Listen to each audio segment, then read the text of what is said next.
Hello दोस्तों, आज हम आपके लिए लेकर आए हैं बीएड सेकेंड ईयर के प्रथम पेपर ज्ञान एवं पाठ्यक्रम की पहली इकाई से 50 महत्वपूर्ण प्रश्नों को। तो चलते हैं अपने पहले प्रश्न की तरफ। सबसे पहला प्रश्न है, ज्ञान सर्वोच्च सद्गुण है, यह कथन किसका है? जैसा कि मैंने आपको बताया था पिछली वीडियो में, सर्वोच्च सद्गुण यानी सबसे अच्छा गुण, तो यह कथन सुकरात ने दिया था। किसने दिया था? सुकरात ने। सुकरात की एक विधि भी है, इन्होंने प्रश्नोत्तर विधि का भी विकास किया था। ज्ञान वह है जो मनुष्य के मन को प्रकाशित करता है, मनुष्य के मन को प्रकाशित करता है। इसी तरीके से आपको बीच बीच के वर्ड पकड़ने हैं परिभाषाओं में। तो क्या है? रसल महोदय का है, ज्ञान मन को प्रकाशित करता है। अगला प्रश्न है आपका, ज्ञान प्राप्ति के कितने स्रोत हैं? तो ज्ञान प्राप्ति के 2 स्रोत मैंने आपको बताए थे। कौन कौन से हैं? सबसे पहला है क्रियाकलाप के आधार पर, और दूसरा है अनुभव के आधार पर। मनुष्य ज्ञान अनुभव के आधार पर। ठीक है। अगला प्रश्न है आपका, ज्ञान के मुख्य स्रोत क्या हैं? तो ज्ञान के मुख्य स्रोत तर्क है। ज्ञान का मुख्य स्रोत तर्क है, और यह हमें कहाँ से मिलता है? बुद्धि से मिलता है। अगला प्रश्न है आपका, बुद्धि के क्या क्या कार्य होते हैं? तो बुद्धि के कई सारे कार्य होते हैं, जैसे कि तर्क देना, सोचना, विचारना। इसी तरीके से 3 दिए होंगे और ऑप्शन दिया होगा उपर्युक्त सभी। अगला प्रश्न है आपका, तर्क किस प्रकार की प्रक्रिया है? तो तर्क जो है बौद्धिक प्रकार की प्रक्रिया है। कैसी है? बौद्धिक है। ऊपर भी दिया रखा है आपका। बुद्धि कैसा काम करती है? तर्क का काम करती है, यानी सोचने का। तो ये किस प्रकार की प्रक्रिया है? बौद्धिक प्रकार की प्रक्रिया है। वैज्ञानिक विधि के कितने तत्व हैं? इंपोर्टेंट प्रश्न है, मैं आपको पिछली वीडियो में बता चुका हूँ। वैज्ञानिक विधि के 5 तत्व हैं, जिसके नाम भी आपको लिखाए गए थे। अगला प्रश्न है आपका, ज्ञान का मुख्य रूप क्या है? तो ज्ञान का मुख्य रूप विश्वास है। आगे जो विश्वास होते हैं वही आगे चलकर आपका ज्ञान का रूप ले लेते हैं। तो एक तरीके से कह सकते हैं ज्ञान का मुख्य रूप विश्वास है। ज्ञान व्यवहारिक प्राप्ति तथा सफलता का दूसरा नाम है। सफलता का दूसरा नाम है। यह कथन किसका है? मैंने आपको बताया था 2 वर्ड पकड़ने हैं। तो ये व्यवहारवादी वैज्ञानिक विलियम जेम्स का है। किसका है? William James.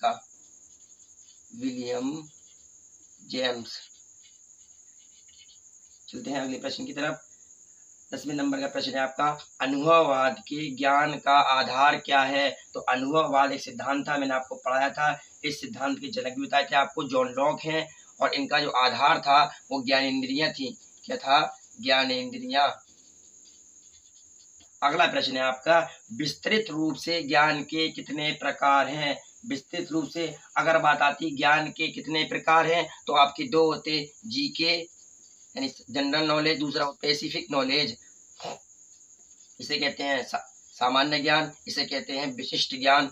अगर लेकिन बात यहाँ की जा रही है विस्तृत रूप से ज्ञान के कितने प्रकार हैं, तो जब भी बात विस्तृत रूप से आएगी तब भी 2 ही प्रकार हैं। तो पहला क्या है? इसके अंतर्गत आते हैं दोनों। पहला होता है प्रागानुभाविक। कौन सा होता है? प्रागानुभाविक।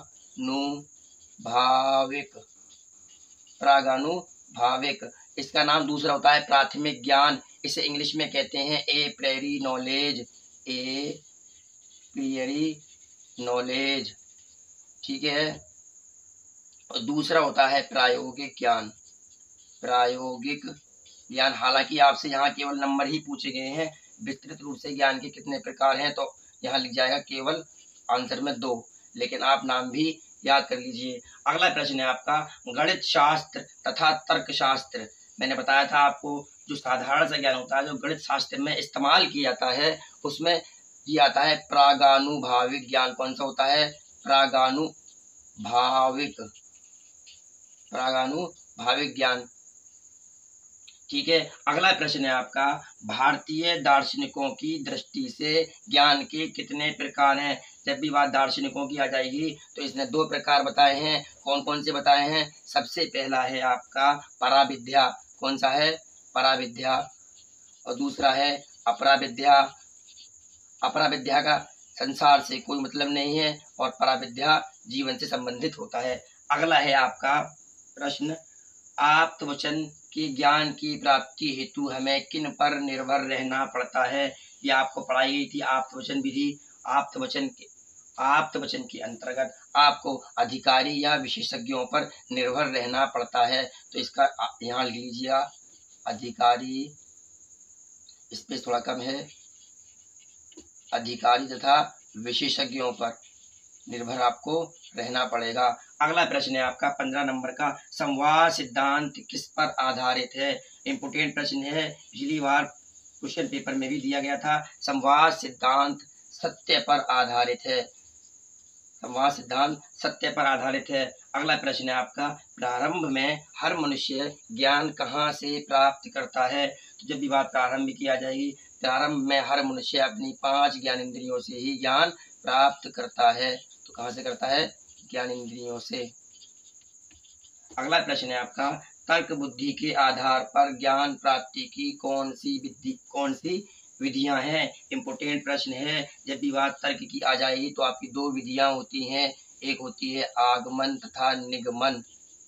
आगमन तथा निगमन दोनों ही विधि इंपोर्टेंट हैं और दोनों को ही अरस्तु ने दिया था। अगला प्रश्न है आपका, एकाग्रता की शक्ति ज्ञान के संचित भंडार की एकमात्र पूंजी है। यह कथन किसका है। इंपोर्टेंट परिभाषा है, ये स्वामी विवेकानंद जी ने परिभाषा दी थी, क्योंकि वो एकाग्रता के पक्ष में थे। तो कौन है, इसका आंसर क्या है, स्वामी विवेकानंद। अगला प्रश्न है आपका, वर्तमान काल में, यहाँ मैंने लिख लिया है, वर्तमान काल में शिक्षा के कौन कौन से रूप हैं। वर्तमान काल में शिक्षा के 3 रूप हैं। सबसे पहला होता है औपचारिक शिक्षा। औपचारिक शिक्षा जो हमें स्कूल के अंतर्गत या विद्यालय के अंतर्गत प्रोवाइड कराई जाती है। अगला प्रश्न होता है आपका औपचारिक तथा अनौपचारिक। अनौपचारिक शिक्षा इसको बालक परिवार से प्राप्त करता है। इसके अलावा एक और होता है निरौपचारिक।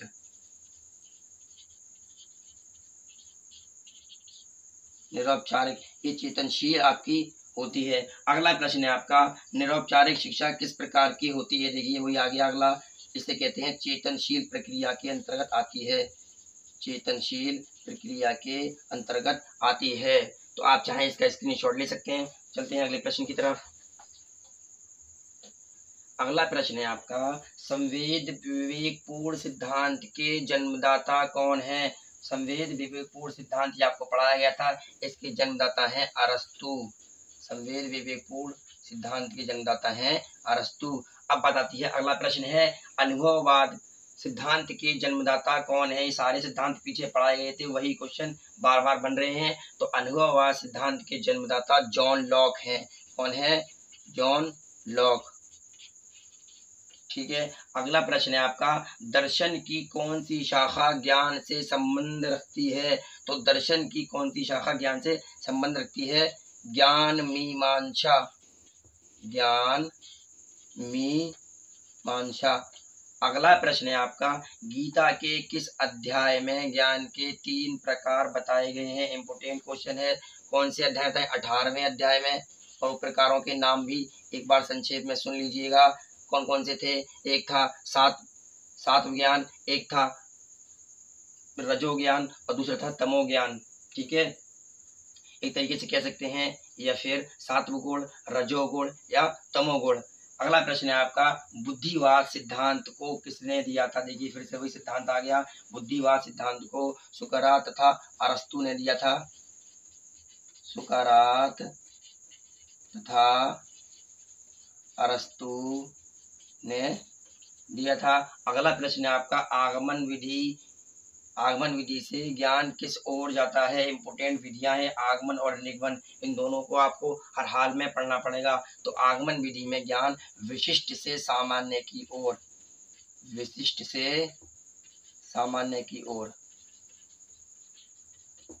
अगला प्रश्न है आपका, 27 नंबर का ब्लूम के अनुसार शैक्षिक उद्देश्यों को कितने भागों में बांटा गया है। देखिए इंपोर्टेंट क्वेश्चन है बहुत ज़्यादा, कई बार इससे क्वेश्चन रिपीट हुए हैं और इस क्वेश्चन के ऊपर बहुत सारे क्वेश्चन टिके हुए हैं, लेकिन अभी थोड़ा संक्षेप में समझ लीजिए क्योंकि ये टॉपिक आपके दूसरे पेपर यानी अधिगम के लिए आकलन के लिहाज से इम्पोर्टेंट है।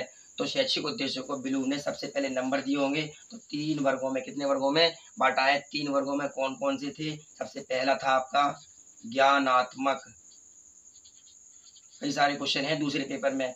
अगला था भावनात्मक और दूसरा था मनोक्रियात्मक। मनोक्रियात्मक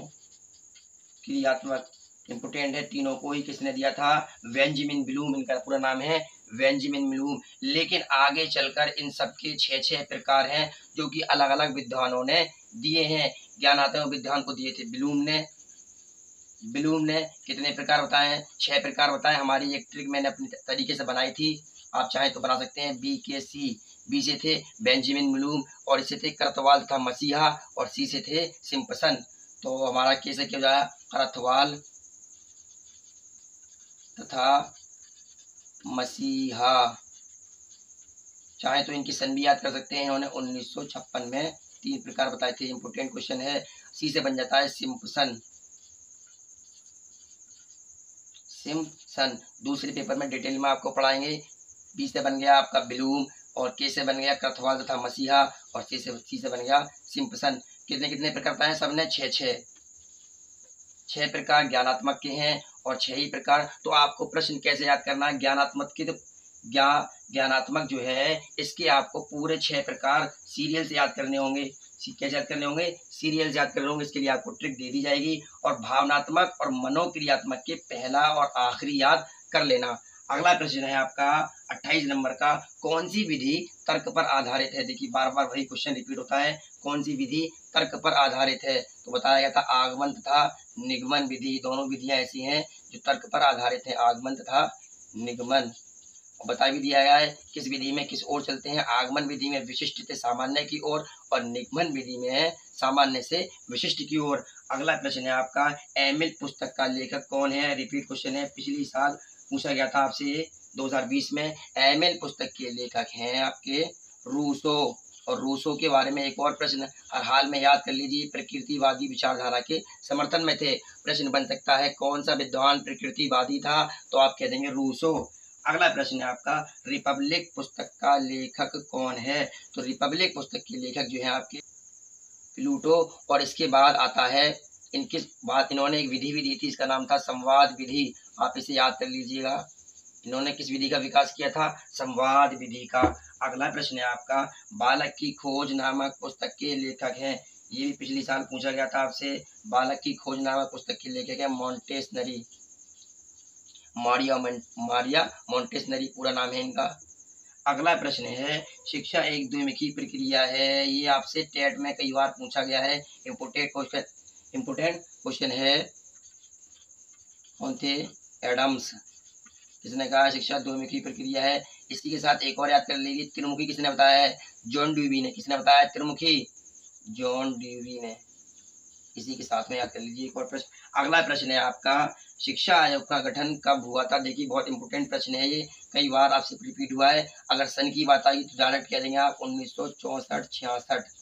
और इसके बारे में एक और प्रश्न याद कर लीजिएगा, कोठारी आयोग को ही शिक्षा आयोग कहते हैं। किसे कहते हैं? कई बार कोठारी लिखा होगा तो कई बार शिक्षा आयोग। कोठारी आयोग को ही शिक्षा आयोग कहते हैं। और इसके अध्यक्ष कौन थे? श्री दौलत सिंह कोठारी। कौन थे? श्री दौलत, इसीलिए इसका नाम कोठारी आयोग पड़ा।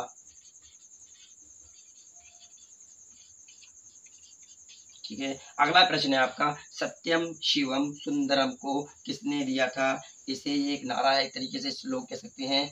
तो इसका जो इसे दिया था आदर्शवाद ने। आदर्शवादी विचारधारा के जो विद्वान थे उन्होंने ही दिया था आदर्शवाद। एक अलग सी वीडियो आप लोगों के लिए लेकर आएंगे कि आदर्शवाद की विचारधारा के विद्वान कौन से हैं, प्रकृतिवादी विचारधारा के विद्वान कौन से हैं, व्यवहारवादी विचारधारा के विद्वान कौन से हैं। ठीक है। अगला प्रश्न है आपका, करके सीखना सिद्धांत किस विधि पर आधारित है? तो जाहिर सी बात है करके सीखना यानी प्रयोग विधि पर। कौन सी विधि पर है बेटा? प्रयोग विधि पर। और प्रयोग विधि को किसने दिया था? जॉन ड्यूबी ने। किसने दिया था? अगर पूछ ले आपसे कि प्रयोग विधि का जन्मदाता कौन है तो कह देंगे आप जॉन ड्यूबी। जॉन ड्यूबी। चलते हैं अगले प्रश्न की तरफ। अगला प्रश्न है आपका 36 नंबर का, दृश्य श्रव्य साधन कौन कौन से होते हैं? तो देखिए यहाँ से आपके 3 प्रश्न क्लियर हो जाएंगे। अगर बात की जाए श्रव्य, केवल दृश्य साधन कह सकते हैं या सामग्री कह सकते हैं, बात एक ही है। तो दृश्य में केवल वही आएंगे जिसे आप केवल देख सकते हैं, जैसे कि आपका ब्लैक बोर्ड किसके अंतर्गत आएंगे? केवल दृश्य के अंतर्गत। अगर बात की जाए श्रव्य के अंतर्गत तो श्रव्य साधन या श्रव्य सामग्री में वही आएंगे जिसे आप केवल सुन सकते हैं, जैसे कि रेडियो और भी हो सकते हैं आपके। अब बात आ जाए दृश्य श्रव्य, यानी दोनों की बात आ जाए, दृश्य श्रव्य सामग्री कौन सी है? तो आपकी होती है जैसे कि टेलीविज़न, जिसे आप देखते भी हैं और सुनते भी हैं, और भी हो सकते हैं इस तरीके से आपके। अब आती है बात अगला प्रश्न की। 37 नंबर का प्रश्न है आपका, भारत के संविधान के किस अनुच्छेद में लिखा है कि शिक्षा सभी के लिए समान है? देखिए महत्वपूर्ण प्रश्न है। अनुच्छेद आपका अनुच्छेद है अनुच्छेद है 45 यानी 45। इसमें लिखा है कि शिक्षा सभी के लिए बराबर है। दर्शन ज्ञान का विषय है, कथन किसका है? इंपोर्टेंट है, पिछली बार बना भी था शायद आपका। दर्शन ज्ञान का विषय कथन किसका है? फिक्टे का है। किसका है? फिक्टे का है, एक नए वैज्ञानिक है, याद भी हो जाएगा नाम जल्दी से। फिक्टे ने दिया था। किसने दिया था? फिक्टे। अद्वैत वेदांत के प्रतिपादक कौन है? तो अद्वैत वेदांत के जो प्रतिपादक हैं वो है शंकराचार्य। अब आती है अगले प्रश्न की। इसमें लिखा है प्लेटो ने विकास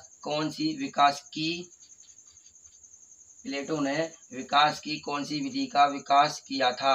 तो इन्होंने संवाद विधि का, मैंने आपको पीछे बताया भी था कौन सी विधि थी, संवाद विधि का। अब आती है बात अगले प्रश्न की, किस विद्वान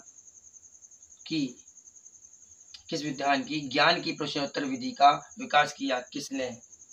यहाँ कुछ मिस्टेक हो रही है, ये कह सकते हैं कौन से विद्वान ने ज्ञान की प्रश्नोत्तर विधि। देखिए प्रश्नोत्तर विधि कह लीजिए या समस्या समाधान विधि कह लीजिए, दोनों की बात एक ही है। तो इसे दिया था आपका सुकरात ने। किसने दिया था? सुकरात ने, याद कर लीजिए हर हाल में। अगला प्रश्न है आपका, परिवार के द्वारा कौन सा ज्ञान प्राप्त होता है? मैंने आपको बताया था परिवार के द्वारा अनौपचारिक ज्ञान प्राप्त होता है। और बात आ जाए विद्यालय की तो वहाँ औपचारिक शिक्षा यानी औपचारिक ज्ञान प्राप्त होता है। अगला प्रश्न है आपका, प्रकृति को बालक की सबसे बड़ी शिक्षिका किसने माना है या कौन मानता है? देखिए प्रकृतिवादी के समर्थन में कौन थे? आपको पीछे बताया गया था रूसो थे। और रूसो कहते हैं कि मनुष्य अगर सबसे ज्यादा किसी से सीखता है तो वो आपकी प्रकृति है, यानी इसका आंसर हो जाएगा रूसो। कौन मानते थे? रूसो। अगला प्रश्न है आपका 44 नंबर का, कौन सा यूनानी दार्शनिक आध्यात्मिक के साथ वैज्ञानिक भी था? देखिए इंपोर्टेंट क्वेश्चन है। जैसा कि आपको पता होगा आपके जीव विज्ञान के जनक कौन थे? अरस्तु थे। और अरस्तु केवल वैज्ञान नहीं है बल्कि वो दर्शन शास्त्र